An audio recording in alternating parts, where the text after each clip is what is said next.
Hello my dear students, मैं हूं मुदिता और आप सभी का स्वागत है मुदिता आईएएस वॉरियर्स में।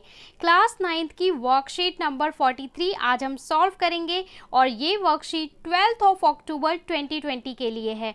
आज हम बल तथा गति के नियम जो हमारा चैप्टर है उसका अभ्यास करेंगे या पुनरावृत्ति करेंगे, यानी पूरे चैप्टर में जो हमने कॉन्सेप्ट को पढ़ा है उसको रिवाइज करेंगे और उसके बाद क्वेश्चंस को सॉल्व करेंगे। तो देखो, आज ज्ञान और जिज्ञासा दोनों आए हैं, लेकिन इंटरेस्टिंग चीज़ ये है कि आज क्वेश्चन जिज्ञासा दीदी पूछेंगी और आंसर ज्ञान देंगे, यानी आंसर आज आप लोगों को देना है, मैं क्वेश्चन करूंगी। चलिए शुरू करते हैं। ज्ञान, आपने बल तथा गति के नियम के बारे में अब तक क्या जाना? जैसे कि ये जिज्ञासा पूछ रही हैं, वैसे मैं भी आपसे पूछ सकती हूँ कि आपने अभी तक जो बल और गति के नियम पढ़े हैं तो आपने क्या सीखा है वो बताइए। देखिए ज्ञान क्या कह रहे हैं, जिज्ञासा दीदी हमने बल तथा गति के नियम के बारे में बहुत कुछ सीखा है। मतलब इस चैप्टर में हमने बहुत कुछ सीखा है, उसमें क्या क्या है अब देखिए ज्ञान पूरा एक्सप्लेन करेंगे एक एक करके। सबसे पहले वो बता रहे हैं कि बल खींचना या धक्का देना।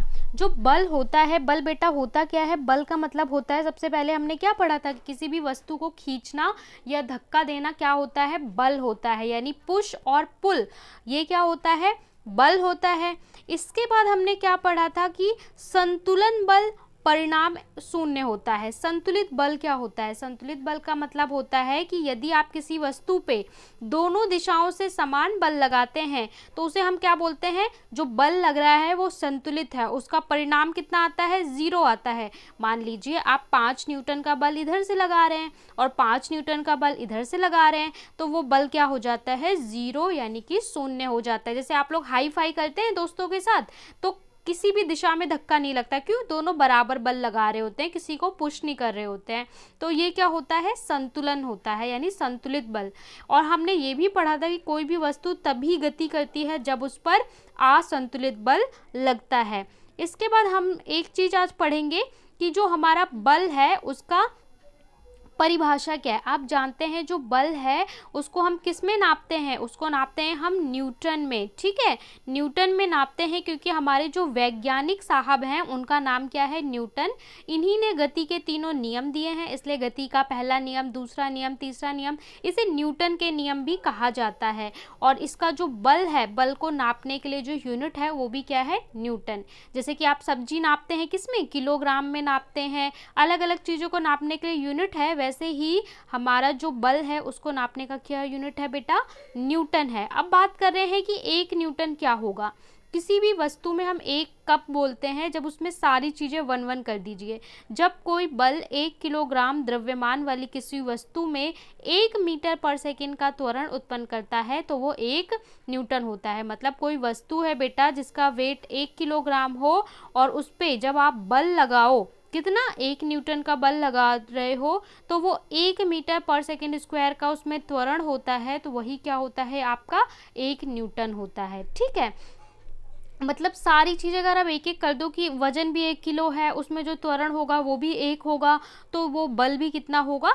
1 न्यूटन होगा। ये सारी चीज़ें आपको याद हो गई, आ गई होंगी। इसके बाद हमने क्या पढ़ा था? इसके बाद हमने पढ़ा था जो हमारे नियम है, यानी कि जो न्यूटन साहब ने नियम दिए हैं, गति के 3 नियम, वो हमने पढ़े थे। गति का पहला नियम, गति का दूसरा नियम और गति का तीसरा नियम। सबसे पहले बात करते हैं गति के पहले नियम की।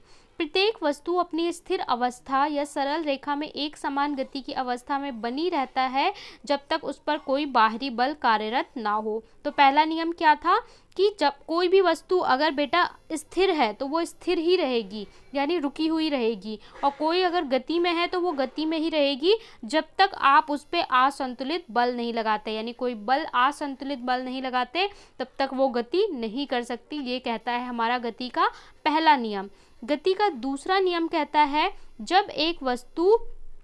गति का दूसरा नियम कहता है किसी भी वस्तु में संवेग में परिवर्तन की दर उस पर लगने वाले असंतुलित बल की दिशा में बल के समानुपातिक होती है। इसमें हमने एक पढ़ा था संवेग। संवेग क्या होता था? P = mv।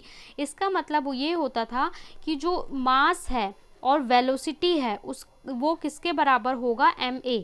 यानी कि आपका जो त्वरण होगा वो बराबर होगा, संवेग होगा वो बराबर होगा उस पे लगने वाले बल के। हमने गति के दूसरे नियम में पढ़ा कि ma होता है फोर्स इक्वल टू ma। किसी वस्तु पे जब आप बल लगाओगे ना तो उस वस्तु में जितना मास होगा और जितना त्वरण होगा उसका गुणनफल बराबर होगा किसके, उस वस्तु पे लगने वाले बल के। ठीक है, ये दोनों आपस में कैसे होंगे, बराबर होंगे। तो जितना उसमें संवेग में परिवर्तन आएगा उतना ही उस पे लगने वाले बल में भी परिवर्तन आएगा। ये हमने पढ़ा था गति के दूसरे नियम में।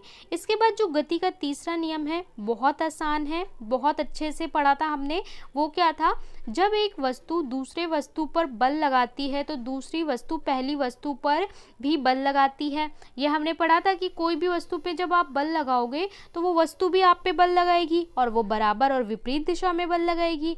ये दोनों विरोधी बल मात्रा में बराबर पर विपरीत दिशा में होते हैं। और आपके आसपास मैंने बहुत सारे उदाहरण दिए थे आपको कि आप जहाँ भी देखोगे गति का तीसरा नियम आपको मिल जाएगा।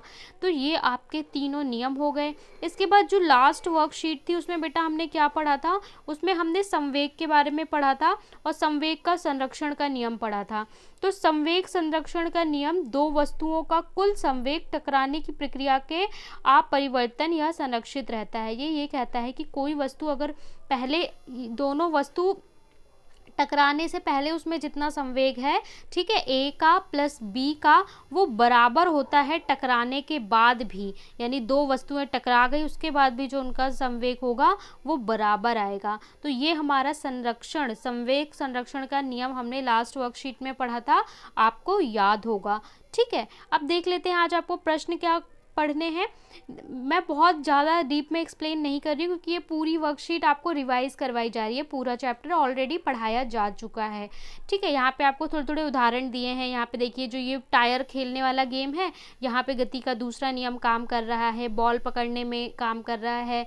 ठीक है, ये आपको गति के पहले नियम का उदाहरण दिया हुआ है। अब आपसे प्रश्न पूछा है एक इकाई बल या 1 न्यूटन को परिभाषित कीजिए।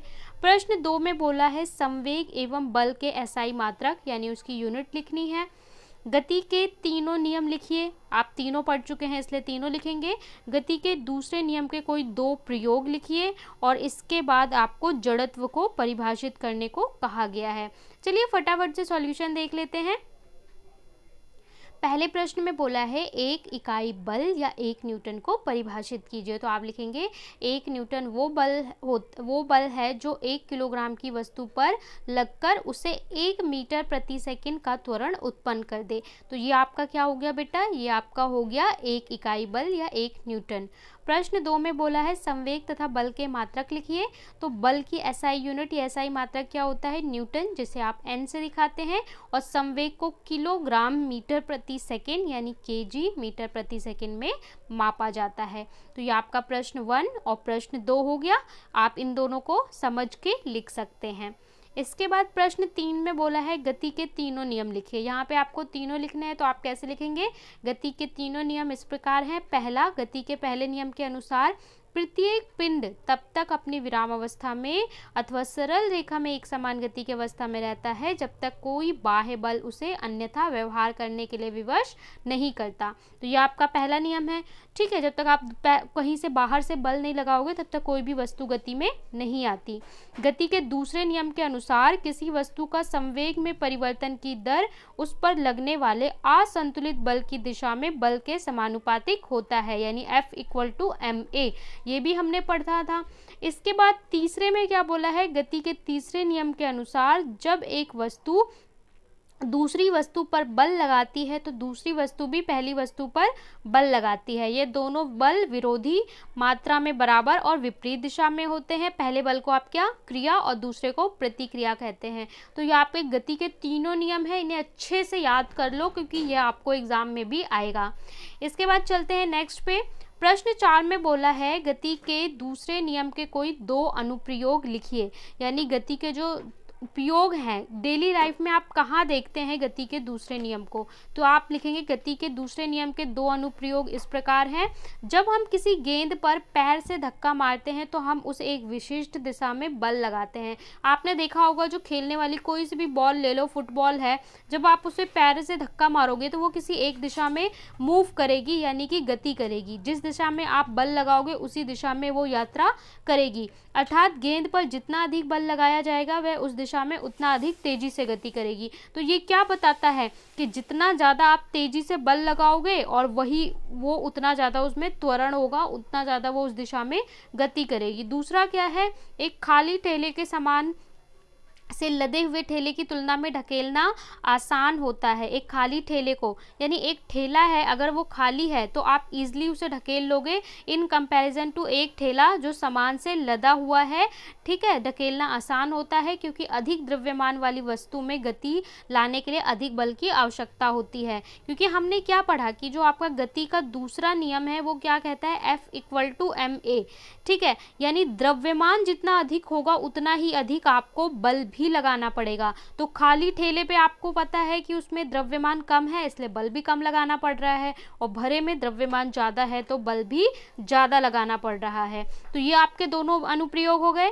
5वें प्रश्न में बोला है कि जड़त्व को परिभाषित कीजिए। जड़त्व को कैसे परिभाषित करेंगे? तो आप लिखेंगे किसी भी वस्तु का वह प्राकृतिक गुण जो उसकी विराम या गति की अवस्था में परिवर्तन का विरोध करता है वो क्या कहलाता है, जड़त्व। इसे हम पहले भी पढ़ चुके हैं कि यदि कोई वस्तु विराम अवस्था में है तो वो हमेशा विराम में रहना चाहती है, और गति में है तो हमेशा गति में रहना चाहती है। इसी को हम क्या कहते हैं, जड़त्व। जैसे आप किसी बस में जा रहे हो तो आप क्या कर चाहोगे कि आप गति में रहो, जैसे ही ब्रेक लगेगा तो आप क्या होगा, थोड़ा सा झटका खाते हैं। क्यों? क्योंकि आप गति में रहना चाहते हैं और बस रुक गई, जिसकी वजह से आप विराम अवस्था में आ गए। तो ये हमारा क्या है, जड़त्व का सिद्धांत है। तो ये आपका प्रश्न 5 हो गया। यहाँ पे हमने वर्कशीट नंबर 43 सॉल्व कर ली है, रिवीजन कर लिया है, पुनरावृत्ति कर ली है। आई होप आपको समझ में आ गया होगा। आज आपका ये क्वेश्चन है कि आपको बताना है कि गति के तीनों नियम में सबसे अच्छा नियम आपको कौन सा लगता है, और दूसरा प्रश्न है कि गति के तीसरे नियम के कोई 2 एग्जाम्पल आपको डेली लाइफ एग्जाम्पल बताने हैं। ठीक है, गति के तीसरे नियम के 2 एग्जाम्पल बताने हैं, और गति के तीनों नियम में सबसे अच्छा नियम आपको कौन सा लगा वो आपको कमेंट सेक्शन में बताना है। जिसका कमेंट सबसे अच्छा होगा उसे पिन किया जाएगा। Bye bye, take care.